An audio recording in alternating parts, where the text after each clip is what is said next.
అందరికీ నమస్కారం అండి. Welcome back to our channel.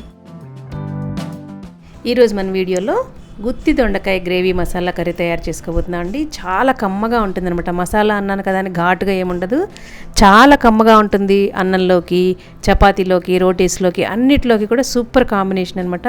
చాలా సింపుల్ ప్రాసెస్, ఈజీగా చేసేసుకోవచ్చు.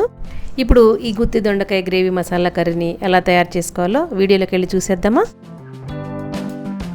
ఈ కర్రీకి మనం ముందుగా గ్రేవీ ప్రిపేర్ చేసేసుకోవాలండి. అందుకని స్టవ్ మీద ప్యాన్ పెట్టుకుని ఒక 2 పెద్ద టేబుల్ స్పూన్స్ నిండా పల్లీలను ఒక్క సెకండ్ అలా వేయించేసుకుని, 2 పెద్ద టేబుల్ స్పూన్స్ నిండా ధనియాలు, ఒక 6-7 జీడిపప్పులు, పచ్చి కొబ్బరి కానీ ఎండు కొబ్బరి కానీ ఇలా మనం సన్నగా కట్ చేసి వేసుకోవాలి. 2 యాలకులు, అలాగే చిన్న 2 ముక్కలు దాల్చిన చెక్క, 2 లవంగాలు, కొంచెం సేపు అలా ఫ్రై చేసేసుకున్న తర్వాత కమ్మటి వాసన వస్తుంది కదా ఫ్రై అయినట్టు. అప్పుడు ఒక పెద్ద టేబుల్ స్పూన్స్ నిండా నువ్వులు కానీ గసగసాలు కానీ, కొంచెం చింతపండు, చిన్న అల్లం ముక్క, అలాగే ఒక 4-5 వెల్లుల్లి రెబ్బలు అన్నీ వేసేసి ఇంకా స్టవ్ ఆపేసుకోవాలన్నమాట. ఆపేసుకుని ఇవన్నీ కూడా తీసేసుకుని బాగా చల్లారనివ్వాలి.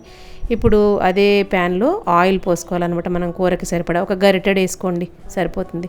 సన్నగా చీల్చుకున్న 1 కిలో దొండకాయలని మనం గుత్తొంకాయ కూరకి, అలాగే కాకరకాయ కూరకి, బీరకాయ కూరకి ఇలాగా గుత్తి కూరలు చేసుకున్నప్పుడు 4 పచ్చాలుగా కట్ చేసుకుంటాం కదా, అలా కట్ చేసుకునే దొండకాయలని ఆయిల్లో వేసి బాగా ఫ్రై చేసుకోవాలన్నమాట.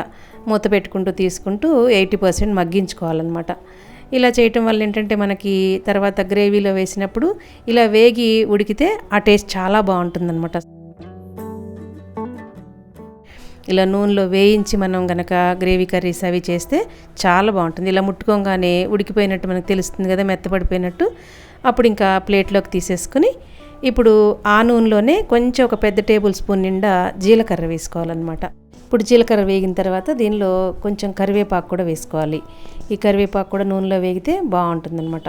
ఇప్పుడు తర్వాత సన్నగా కట్ చేసి పెట్టుకున్న, చిన్న చిన్న ముక్కలుగా కట్ చేసి పెట్టుకున్న 2 పెద్ద ఉల్లిపాయలు వేసేసుకుని దీన్ని కూడా బాగా ఫ్రై చేసేసుకోవాలి. ఒక చిన్న టీ స్పూన్తో పసుపు, టేస్ట్కి సరిపడా సాల్ట్, నేను ఇక్కడ 1.5 టీ స్పూన్ వేస్తున్నాను. వేసేసి మొత్తం అంతా కూడా బాగా కలిపేసుకోవాలి. ఉల్లిపాయలు వేగిపోయినాయి అనుకున్నప్పుడు ఇప్పుడు దీనిలోనే కారం స్పూన్ నిండా కారం వేసుకోవాలి. కారం వేసేసుకుని మొత్తం అంతా కలిపేసుకుని ఇప్పుడు ఒక 2 పెద్ద టమాటాలని చిన్న చిన్న ముక్కలుగా కట్ చేసుకుని వేసుకోవాలి. ఈ టమాటాలని గ్రైండ్ చేసి కూడా వేసుకోవచ్చు, కానీ మనం ఉప్పు అన్నీ వేసేసి మూత పెట్టి మగ్గిస్తాం కాబట్టి మగ్గిపోతాయి బాగానే. కావాలనుకుంటే ఒకసారి గ్రైండ్ చేసి కూడా వేసుకోవచ్చు. ఇప్పుడు ఇలా మొత్తం అంతా కలిపేసి మూత పెట్టేసి 1-2 నిమిషాలు అలా మగ్గించుకోవాలి. ఈలోపు మనం ఈ వేయించి పెట్టుకున్న ఇవన్నీ చల్లారిపోయినాయండి. వీటిని మెత్తగా పొడిలాగా గ్రైండ్ చేసుకుందాం. పల్లీలు, నువ్వులు, జీడిపప్పులు, ఎండు కొబ్బరి అన్నీ చేసుకున్నాం కదా, ఒకసారి మొత్తం అంతా కలిపేసుకుని టమాటాలు కూడా మగ్గిపోయినాయి అనుకున్నప్పుడు మనం ఈ పౌడర్ చేసి పెట్టుకున్నాం కదా, ఈ మసాలా అంతా కూడా ఇవంతా దీనిలో వేసేసుకొని మళ్ళీ ఒకసారి ఈ జార్ని కొంచెం వాటర్ పోసుకొని కడిగినట్టుగా చేసేసి ఆ వాటర్ అంతా కూడా దానిలో వేసేసుకొని మొత్తం ఒకసారి కలిపేసుకొని మనం ఫ్రై చేసి పెట్టుకున్నాం కదా దొండకాయల్ని, అవన్నీ కూడా దీనిలో వేసేసుకోవాలన్నమాట. మొత్తం అంతా ఒకసారి కలిపేసుకుని కొంచెం గ్రేవీ మనకి గట్టిగా ఉంది, ఉడికితే ఇంకా గట్టి పడిపోతుంది అనుకున్నప్పుడు కొంచెం వాటర్ పోసుకోవచ్చండి. సరిపోతే సరే కానీ కొంచెం గట్టిగా అయింది, కొంచెం వాటర్ పోసాను అనమాట.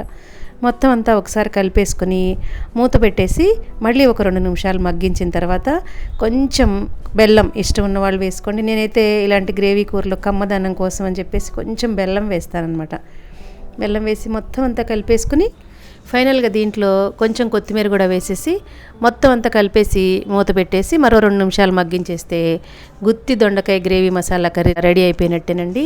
చాలా బాగుంటుందన్నమాట. మన అన్నంలోకి తినచ్చు, చపాతీ, పూరి, పుల్కా అన్నిట్లోకి కూడా సూపర్ కాంబినేషన్ అండి. చాలా చాలా బాగుంటుందన్నమాట.